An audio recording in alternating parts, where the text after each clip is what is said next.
महर्षि वशिष्ठ के पौत्र महर्षि पराशर के पुत्र वेद व्यास जन्म के कुछ समय बाद ही अपनी माँ के से तपस्या के लिए आज्ञा प्राप्त कर तप के लिए बद्री का आश्रम चले गए थे। वेदों को विस्तार प्रदान करने के कारण ही इनका नाम वेद व्यास पड़ा। इन्हीं ज्ञान के अतुल भंडार परम भक्त विद्वता की पराकाष्ठा वाले महर्षि वेद व्यास के नाम से ही आषाढ़ शुक्ल पूर्णिमा का नाम व्यास पूर्णिमा पड़ा। यह सबसे बड़ी पूर्णिमा मानी गई है जो व्यक्ति को परमात्मा के वास्तविक ज्ञान का साक्षात्कार की ओर अग्रसर करती, अतः इसे गुरु पूर्णिमा भी कहते हैं। गुरु की महिमा अनंत है। उनका थोड़ा सा सानिध्य ही जीवात्मा को सद्गति प्रदान करता है। इसीलिए सभी एकमत से यह स्वीकारते हैं कि गुरु भक्ति ही सर्वश्रेष्ठ है। गुरु ही एकमात्र ऐसे नाविक हैं जो इस संसार सागर से जीवात्मा को पार लगा सकते हैं। इसी कारण कबीरदास जी कहते हैं, तीरथ नहाए एक फल, संत मिले फल चार, सद्गुरु मिले अनंत फल, कहत कबीर विचार।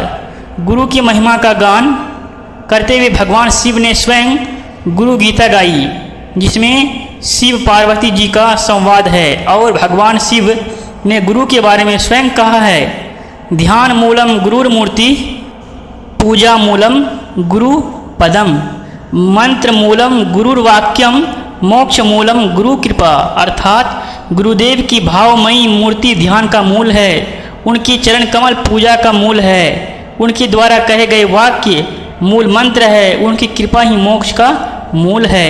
हमारी भारतीय संस्कृति में गुरु का पद सर्वोच्च माना गया है। गुरु को ब्रह्मा विष्णु और महेश के तुल्य कहा गया है। गुरु से ही हमें शिक्षा व विद्या मिलती है जो हमें सही जीवन जीना सिखाती है। प्रथम स्तर पर गुरु की शिक्षा द्वारा बालक इस योग्य बनता है कि वह अपने कर्म क्षेत्र में सफल हो सके, और द्वितीय स्तर पर गुरु अपने शिष्य को विद्या प्रदान करता है। उसके अंतर मन में व्याप्त अंधकार, अज्ञान व अविद्या और विकारों को नष्ट कर प्रकाश ज्ञान की अनुभूति कराता है। जीवन में शिक्षा प्रदान करने वाले गुरु का मिलना तो सहज हो जाता है, लेकिन जीवन विद्या व अध्यात्म विद्या प्रदान करने वाले गुरु का मिलना कठिन होता है। विचारणीय प्रश्न यह है कि सद्गुरु कैसे मिलें, क्योंकि आज के परिवेश में सद्गुरु का मिलना सहज नहीं है। यदि गुरु अज्ञानी है तो वह शिष्य को कैसे मार्ग दिखा सकेगा? वह तो स्वयं को भी और शिष्य को भी पतन के गर्त में ढकेल देगा। यदि गुरु सच्चा ज्ञानी हो और शिष्य गुरु में भी ज्ञान पाने की सच्ची ललक हो, तभी दोनों धन्य हो उठते हैं। गुरु शिष्य को ज्ञान का मार्ग दिखाने के साथ साथ उसकी चेतना का विस्तार भी करता है।